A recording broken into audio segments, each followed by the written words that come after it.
Aku mulai merokok sejak sekolah dasar. Aku tahu itu salah, dan tetap lanjut selama 14 tahun. Aku mungkin bukan hanya bodoh, tapi ya aku manusia.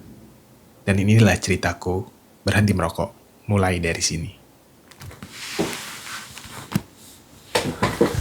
14 tahun, itu bukan angka yang aku bangga-banggain, tapi itu yang terjadi. Sebelum aku cerita gimana akhirnya aku memutuskan untuk berhenti, aku akan cerita dulu apa aja yang aku alamin selama ini. Mungkin itu juga yang kamu alami.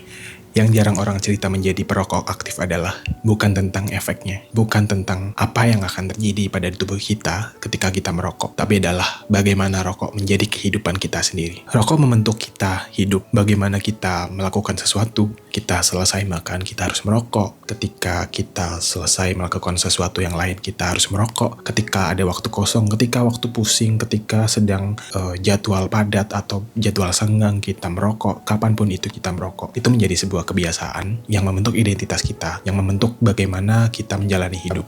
Karena ketika aku berhenti merokok, aku nggak tahu harus melakukan apa selain merokok. Sejujurnya aku pernah berhenti beberapa kali dan berhasil. Tapi keberhasilan itu sirna karena aku kembali ke jurang yang sama. Siklus itu menjadi siklus yang nggak akan pernah berhenti kecuali kita putus.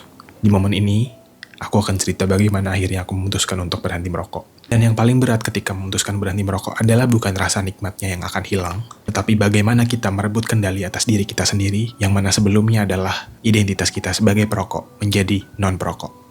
Kerugian yang aku alamin bukan dari sisi kesehatan, tapi juga dari sisi waktu, finansial, dan juga orang-orang di sekitar. Kalau kamu juga perokok, mungkin kamu akan merasakan hal yang sama. Mau sampai kapan aku merugikan diriku sendiri dan juga orang-orang sekitarku?